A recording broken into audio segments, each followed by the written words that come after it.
Revenge films. I'm Michelle. I live with my husband Nathan and our middle school son York as a family of 3. My son had become a shut-in. He barely attended middle school, but this was partly due to his congenital chronic illness. Since elementary school, he frequently missed school and couldn't make close friends. Because of that, even after advancing to middle school, he couldn't fit into friend groups, and so he started staying shut in his room. Middle school is a tough time. I wasn't exactly a model student myself back then. During my teenage years, I gave my parents my fair share of worry. So I decided to just watch over him. Of course, I'd caution him and show concern, but not to the point of being overbearing. With his chronic illness, I didn't want to burden him mentally or physically. As we were living like this, a neighborhood mom friend started spreading all kinds of rumors about us. What made it worse was that she and her husband ran a small supermarket, so her rumors spread like wildfire. Michelle's son is a shut-in. He'll definitely be a deadbeat in the future, or maybe even a criminal. She was saying things like that to the customers. Of course, whenever I encountered such gossip, I'd argue back. My son has a chronic illness.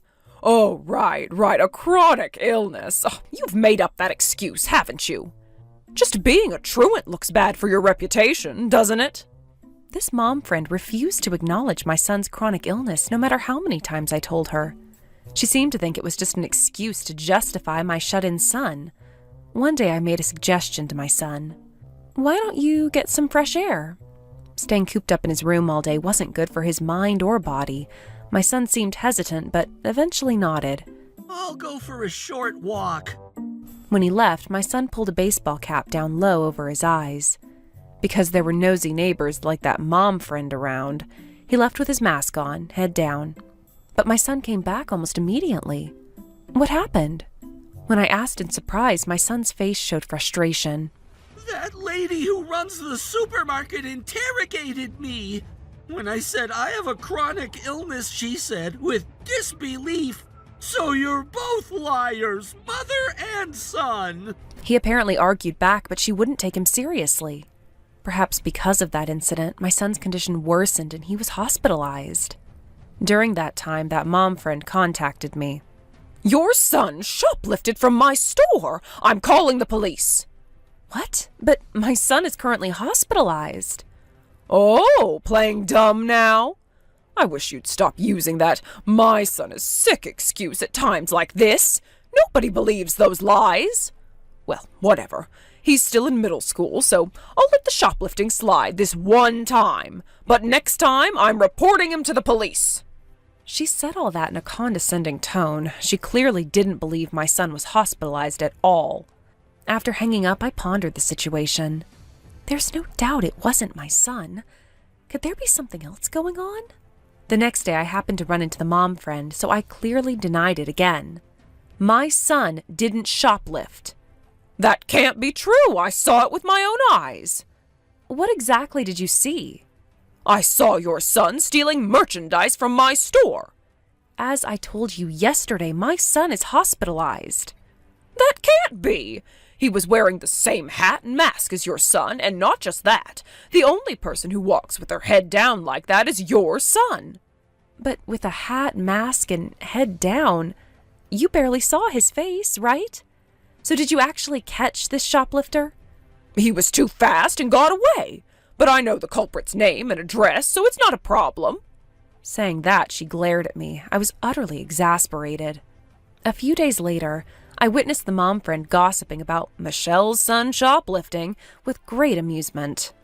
I knew it. There's something wrong with kids who turn to delinquency. When I talked to him the other day, he lied without batting an eye, saying, "I have a chronic illness," like mother, like son. When I appeared, the people around the mom friend disappeared. The mom friend spoke to me nonchalantly. "Oh, Michelle, out for a walk? If you have time for leisurely strolls, wouldn't it be better to get your son some psychological counseling?" My son's illness is physical.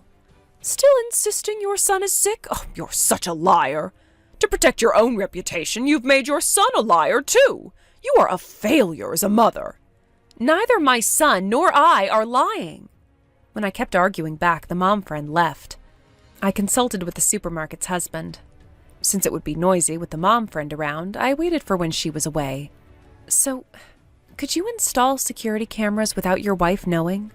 Until now, since this was a rural area where mostly acquaintances shopped, they apparently hadn't installed any. Because of that, only the mom friend's eyewitness testimony existed. The husband had apparently been considering installing security cameras anyway. I'll install security cameras without telling my wife. He promised. After being insulted by the mom friend, my son became even more reclusive.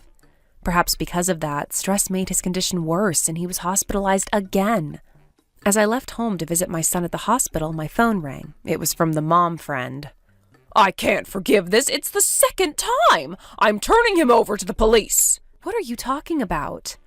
I had an idea, but I asked anyway. Your son shoplifted again. My son is currently hospitalized, so he couldn't have shoplifted. That excuse won't work. I saw it with my own eyes. Your son's probably at home right now, isn't he?